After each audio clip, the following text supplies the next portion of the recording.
शहबाज शरीफ ताली बजाकर दिखाते हैं। ये उख्ती हाजा नुक्ताए मुइम्मा जिद्दन। शहबाज शरीफ को लाने वालों को भी सोचना चाहिए कि वो ये नमूना ढूंढ कर लाए हैं। वो रज के भीख मांगते हैं, वो नरेंद्र मोदी के गोद में बैठ जाते हैं। कोई गैरत नाम की चीज भी होती है। 3 जंगें करके पाकिस्तान तो सबक सीख चुका। बिस्मिल्लाहिर्रहमानिर्रहीम, अस्सलाम वालेकुम। मैं हूं ईसा नकवी। आज बुध 18 जनवरी है। बड़े अफसोस की बात है कि इस वक्त पाकिस्तान के पड़ोसी मुल्क इंडिया में पाकिस्तान का तमाशा बना हुआ है। इस वीडियो में मैं आपको बताऊंगा कि ये तमाशा पाकिस्तान का क्यों बना हुआ है। आप जी टीवी उठाएं, आप NDTV उठाएं, आप इंडिया टुडे खोलें, आप वियॉन चैनल को देखें, आप print.in को खोलें, आप उनके वेबसाइट से लेकर इलेक्ट्रॉनिक मीडिया से लेकर अखबारात तक, हिंदुस्तान टाइम्स, उनकी न्यूज़ एजेंसीज, ANI, सब के सब पाकिस्तान का मजाक उड़ा रहे हैं। और उसकी वजह है हमारे वज़ीर आज़म मियाँ मोहम्मद शहबाज शरीफ। ना उनको रियासत की पॉलिसी का पता है, ना उन्हें अवाम की उमंगों का पता है, ना उनकी हुकूमत की कोई पॉलिसी वाज़ेह है। इंटरव्यू देने का शौक़ है, वो बड़े शौक़ से इंटरव्यू देते हैं। उस इंटरव्यू में वो रज के भीख मांगते हैं, वो भीख मांगते हैं और उसके बाद उस भीख को जस्टिफाई करने के लिए उल्टी सीधी बातें करते हैं, अपने हाथ के अजीब व गरीब इशारे बनाते हैं, अपने खलीजी आकाओं को खुश करने के लिए अजीब अजीब किस्म की गुफ्तगू करते हैं। कभी वो अरबी में बात करते हैं, कभी वो अंग्रेज़ी में बात करते हैं, कभी वो भूलकर उर्दू में बात करना शुरू हो जाते हैं। और फिर वो इस किस्म की गुफ्तगू करते हैं कि फिर प्राइम मिनिस्टर ऑफिस को वजाहतें देना पड़ती हैं। शहबाज शरीफ ने अल अरेबिया टेलीविज़न को एक इंटरव्यू दिया अपने मुत्तहिदा अरब अमारात और सऊदी अरब के दौरे के हवाले से। पहले मैं आपको सुनवाता हूँ कि इंडियन मीडिया इसके हवाले से किस किस्म की रिपोर्ट कर रहा है। ये सिर्फ एक सैंपल है। इस वक्त पूरे इंडियन मीडिया पर बहुत बड़ी बड़ी ट्रांसमिशन चलाई जा रही हैं और उसमें पाकिस्तान के मुतल्लिक और पाकिस्तान की रियासती पॉलिसी के मुतल्लिक, पाकिस्तान की तारीख़ के मुतल्लिक जिस किस्म की मुग़ल्लज़ात बकी जा रही हैं, जो पाकिस्तान को तंज़ का, तानों का निशाना बनाया जा रहा है कि आप यूँ समझिए कि पाकिस्तान के वज़ीर आज़म ने इंडिया के सामने सरेंडर कर दिया। बस अब इसके बाद ये रह गया था कि आप जाकर उठते और उठकर नरेंद्र मोदी के गोद में बैठ जाते। आपको एहसास नहीं कि इस वक्त पाकिस्तान की जो प्रिंसिपल्ड पोजीशंस हैं, आप मुल्क की इकॉनमी को, मईशत को उस मकाम पर ले आए हैं कि जहां पर आपको उन प्रिंसिपल्ड पोजीशन, उन उसूली पोजीशंस और मौक़िफ़ के ऊपर जो है कॉम्प्रोमाइज़ करना पड़ा। पहले सुन लें जनाब, ये एक क्लिप है ABP लाइव का, इसको ज़रा सुने, फिर मैं आगे आपको बताता हूँ कि शहबाज शरीफ ने वहां पर गुफ्तगू क्या की है इंटरव्यू में। हेडलाइंस के बाद मातृभूमि में आगे बढ़ेंगे। 75 साल बाद पाकिस्तान के प्रधानमंत्री का वो कबूलनामा सामने आया है जो हिंदुस्तान लगातार कहता आ रहा है। अल अरेबिया चैनल को दिए इंटरव्यू में शहबाज शरीफ ने कहा है कि पाकिस्तान अपना सबक सीख चुका है। हमने भारत के खिलाफ 3 जंग लड़ी और हर युद्ध का नतीजा ज्यादा पाकिस्तान के लिए और ज्यादा मुसीबतें, बेरोजगारी और गरीबी ही लेकर आया है। शहबाज शरीफ ने इंटरव्यू के दौरान भारत से बातचीत की पेशकश भी की, जिसे भारत ने ठुकरा दिया है। India is a neighbour country, we are neighbours and let's be very blunt. Even if we are not we are not neighbors by choice, but we are there forever, and it is up to us to live peacefully and progress, or quarrel with each other and waste time and resources. That's up to us. Pakistan has learned its lesson. We had 3 wars with India, 3. And the consequence of those wars, as a result, it only brought more miseries, unemployment, to nations, poverty. अच्छा, ये सारी बातें गलत भी नहीं हैं। शहबाज शरीफ ने जो गुफ्तगू की है उसका कुछ हिस्सा जो है वो बिल्कुल एक आप कह सकते हैं कि एक सेंसिबल गुफ्तगू नज़र आती है, लेकिन आपके कहने का अंदाज़, आप किससे कह रहे हैं, किस तरीके से कह रहे हैं, अल्फाज का चुनाव क्या कर रहे हैं, बात करते हुए आपको गिड़गिड़ाने की ज़रूरत नहीं है। आप 22 करोड़ आवाम के वज़ीर आज़म हैं, आप जिस भी तरीके से बने, लेकिन आप वज़ीर आज़म हैं। जब आप पाकिस्तान से बाहर इंटरनेशनल ऑडियंस को एड्रेस करते हैं तो आपको ये अंदाज़ा होना चाहिए कि कोई कोई भी कौम हो उसमें कोई गैरत नाम की चीज़ भी होती है, कोई कौमी गैरत और हमीयत का भी तकाजा होता है कि आप अपने घुटनों पर बैठकर गिड़गिड़ाते हुए नजर ना आए। शहबाज शरीफ ने ये मुकम्मल गुफ्तगू नहीं है इस इंटरव्यू में, वैसे तो तकरीबन जो हिस्सा इसका पाकिस्तानी टेलीविजन चैनल्स के ऊपर नशर हुआ वो लगभग 18 मिनट 10 सेकंड का है और उसका बेशतर हिस्सा वो अपने खलीजी जो उनके हम मनसब हैं, जो उनके दोस्त ममालिक हैं, बरादराना ममालिक हैं पाकिस्तान के, जिनके साथ बरादराना ताल्लुकात हैं, सऊदी अरब, मुत्तहिदा अरब अमारात, बहरीन समेत मुख्तलिफ ममालिक, उनका शुक्रिया अदा कर रहे हैं, उनसे मज़ीद पैसों का तकाजा करते हुए नज़र आते हैं। साथ में ये भी कहते हैं कि नहीं जनाब, हम अपने पैरों पर खड़े होंगे, हम एक बड़ी कौम बनेंगे, हम आपका पैसा लौटा देंगे, हम तजारत चाहते हैं, हम सरमायाकारी चाहते हैं। लेकिन इस वक्त मैं आपको सामने एग्जैक्ट कोट रख देता हूँ, कुछ बातें जो उन्होंने इंडिया से मुतल्लिक की और वो किस तरीके से डिफरेंट हैं उस पोजीशन से जो रियासत पाकिस्तान ने 5 अगस्त 2019 के बाद पाकिस्तान ने पोजीशन ली। और उस मौक़िफ़ से बैक ट्रैक करने का मतलब ये कि पाकिस्तान अपने आप को पूरी दुनिया में एक नॉन सीरियस स्टेट के तौर पर जो है वो पोर्ट्रे कर रहा है कि एक चेहरा बदलने से यहाँ पर पॉलिसीज़ तब्दील हो जाती हैं। इस रियासत की पॉलिसी नहीं है, यहाँ पर अपनी मर्ज़ी का बंदा ले आओ, अगर वो इंडिया के लिए सॉफ्ट कॉर्नर रखता है, उसके साथ तजारत करना चाहता है, उसके दिल में उनके लिए कुर्ब और मोहब्बत मौजूद है, तो बस फिर आपका मकसद हल हो गया।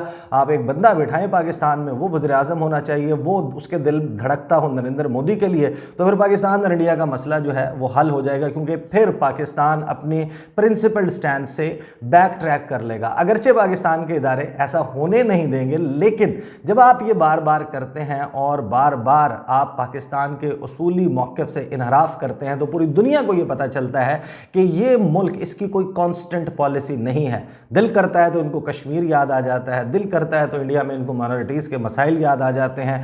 तब और अगर इनके मकसद, सियासी मकासद जो हैं वो मुख्तलिफ हों, इनको पैसा चाहिए हो, इनको इंटरनेशनल रिकग्निशन चाहिए हो, इनको उन ममालिक की आशीर्वाद चाहिए हो जो इंडिया के साथ बड़े अच्छे जिनके ताल्लुकात हैं, तो फिर ये अपनी पॉलिसीज़ पर सरेंडर कर देते हैं। शहबाज शरीफ ने जो गुफ्तगू की वो मैं आपको क्विकली बता देता हूँ। वैसे तो वो तारीफ़ें करते रहे मोहम्मद बिन ज़ैद की, मोहम्मद बिन सलमान की, मुत्तहिदा अरब अमारात और सऊदी अरब की, कि उन्होंने पैसे दिए, और बिल्कुल उस दौरान भी जो उनकी गुफ्तगू का अंदाज़ था, ठीक है भाई आपको पैसे मिल गए, रोल ओवर मिल गया, पैसे लेके आपने कोई तीर नहीं मारा, आप उसका बार बार जिस तरीके से ऐलान करते हैं उस पर भी अलहदा से सेपरेटली ट्रांसमिशन चल रही हैं इंडियन टीवी चैनल्स पर, इंडियन अखबारात और वेबसाइट्स उसके ऊपर गले फाड़ फाड़ कर लिख रहे हैं, चीख रहे हैं, बात कर रहे हैं। शहबाज शरीफ क्या कहते हैं जनाब? शहबाज शरीफ कहते हैं कि पाकिस्तान की मुआशी मुश्किलात कम ना होती अगर यूएई ताउन ना करता, अगर खलीजी ममालिक ताउन ना करते, लेकिन इसका मतलब ये नहीं कि हम हर वक्त उनकी जानिब पैसों के लिए देखते रहें। ये मेरा विजन नहीं है। मेरा विजन है कि पाकिस्तानी मिलकर अपने पैरों पर खड़े होंगे और तजारत और सरमायाकारी के मौके पैदा करेंगे। यूएई हमारा दोस्त बरादर मुल्क है, भाई है, बड़ा भाई है, पैसे देता है, लेकिन अच्छा नहीं लगता कि हम हमेशा पैसे मांगते रहें। वो देना चाहते हैं, जैसे एक भाई दूसरे भाई की मदद करता है, बिल्कुल वैसे ही हमारी मदद हो रही है, लेकिन हम इस पैसे से खुद को ट्रांसफॉर्म करेंगे। और फिर एंकर जो हैं वो आती हैं अपने सबसे अहम तरीन सवाल की तरफ, और इसके बैकग्राउंड में मैं, क्योंकि वीडियो बहुत तवील हो जाएगी, अगर आपको मालूम हो, मैं मुतअद्दिद मरतबा एक्सप्लेन कर चुका हूँ मोहम्मद बिन ज़ैद का इंडिया के साथ ताल्लुक़, मुत्तहिदा अरब अमारात जिसने इंडिया को 1400 साल के बाद पहली मरतबा बुत परस्ती के लिए सरकारी सतह पर जगह फराहम की, उनके जो ट्रेड के, तजारत के, इसराइल के साथ और इंडिया के साथ उनके ताल्लुकात हैं। मोहम्मद बिन ज़ैद रिपब्लिक डे ऑफ इंडिया पर चीफ गेस्ट बनते हैं। मुत्तहिदा अरब अमारात का फ़ौजी दस्ता रिपब्लिक डे ऑफ इंडिया में जाकर मार्च करता है। चंद ममालिक में, सिर्फ चंद ममालिक में शामिल है मुत्तहिदा अरब अमारात, और वाहिद जो है वो मुल्क है बांग्लादेश के अलावा मुस्लिम मुल्क जो कि इतना ज़्यादा पार्टिसिपेट करता है इंडिया के नेशनल डेज़ में। तो फिर उनका फोकस नज़र आता है, वो कश्मीर में इन्वेस्टमेंट करते हैं।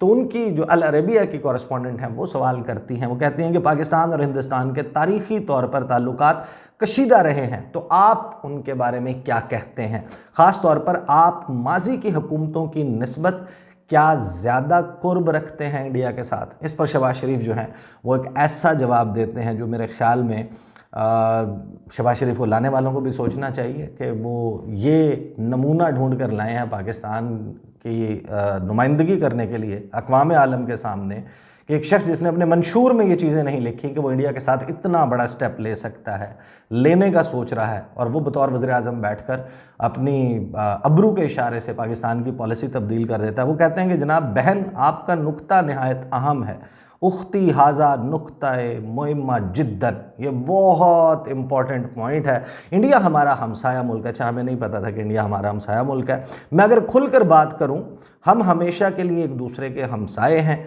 अब ये हम पर मुनहसर है कि हम अमन से रहें और तरक्की करें या फिर एक दूसरे से झगड़ते रहें और अपना वक्त और सरमाया ज़ाया करें। भारत के साथ 3 जंगें करके पाकिस्तान तो सबक सीख चुका।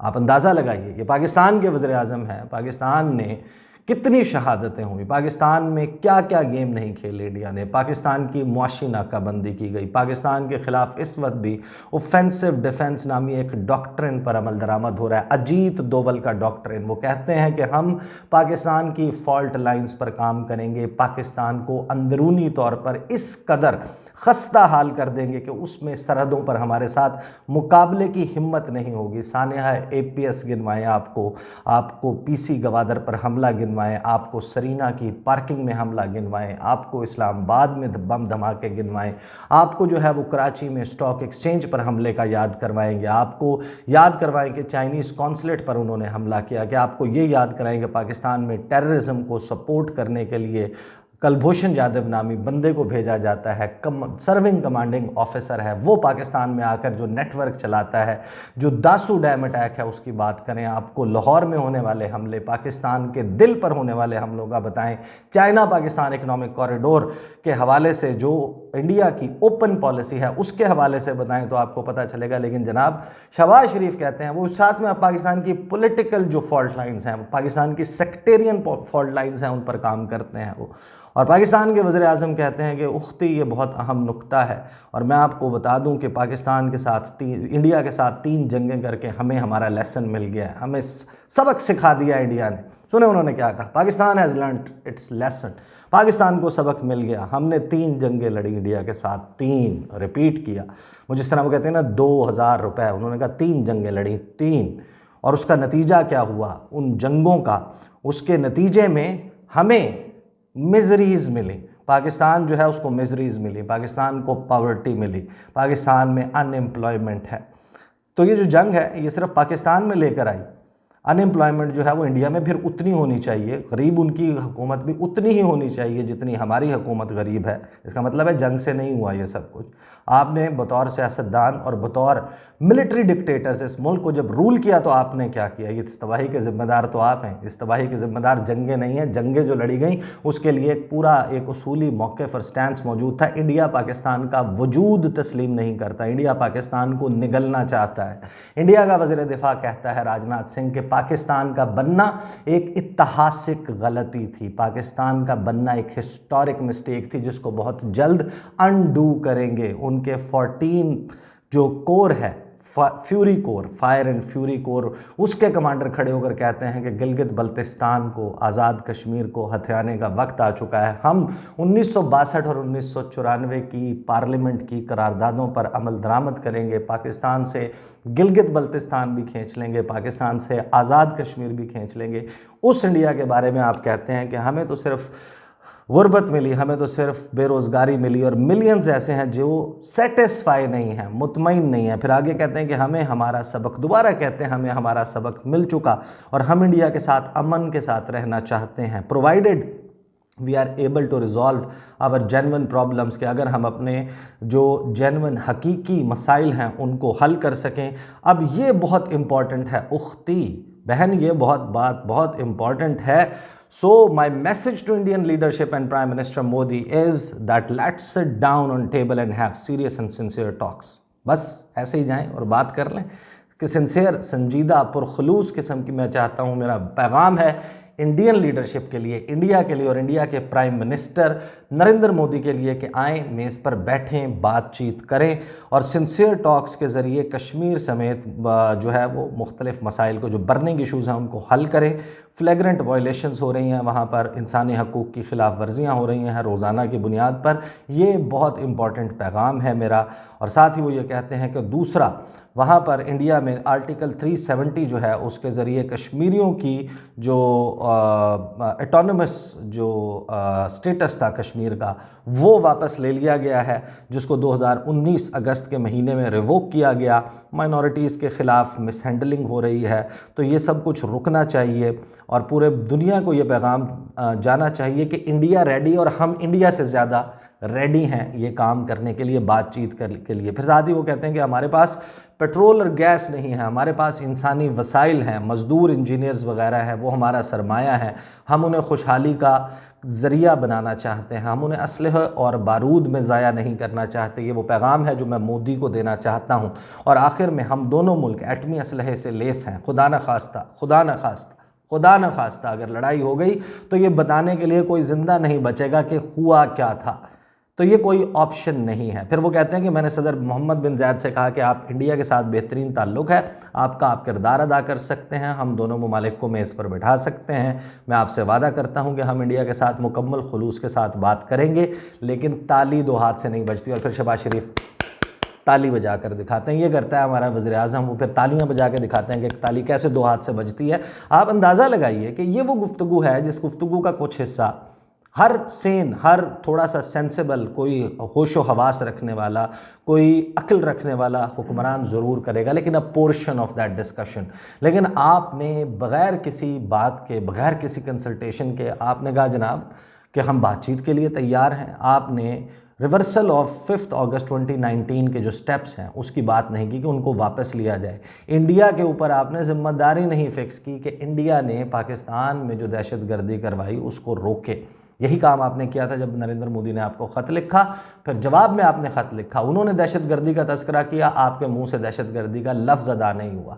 कभी आप कहते हैं कि सस्ते टमाटर और प्याज के लिए इंडिया के साथ तजारत खोल दें, कभी आप ये कहते हैं कि हमारा जो बिलावल भुट्टो जरदारी हैं वो बड़े जनाब जाहो हशम के साथ जाते हैं institute of strategic studies Islamabad, और वहाँ पर खड़े होकर कहते हैं कि पाकिस्तान का मुआशी मुस्तकबिल इंडिया के साथ जुड़ा हुआ है और हमें एक दूसरे के साथ बड़े बेहतरीन ताल्लुकात जो हैं वो बनाने चाहिए। मैं मरा जा रहा हूँ बात करने के लिए सुब्रमण्यम जयशंकर से। आप अंदाज़ा लगाइए, ये है वो 13 जमातों की, 12-13 जमातों की कलेक्टिव विजडम जो इंडिया के साथ, जिसको अंदाज़ा ही नहीं है कि इंडिया जो है वो किस अप्रोच के साथ चल रहा है। जब आप उनके सामने ऐसे लेटेंगे, जब आप उनको बताएंगे, तो फिर वो आपके साथ क्या हशर करेंगे।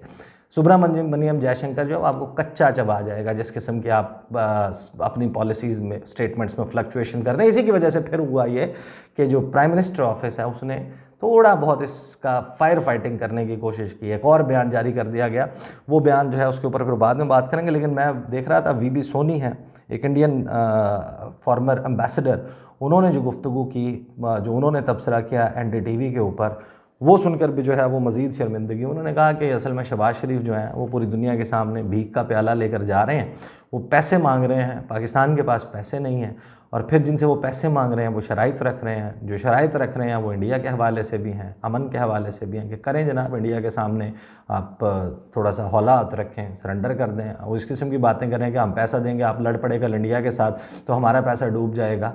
तो वो उनको यकीन दहानी करवा रहे हैं और अपनी प्रिंसिपल्ड पोजीशन से बैक ट्रैक करें। This is what prime minister of Pakistan is doing right now. Shahbaz Sharif साहब कुछ होश के नाखुन लें। ये मुल्क है, इस मुल्क में आपने 4 महीने 6 महीने प्राइम मिनिस्टर रहना है। ऐसे फ़ैसले ना करें।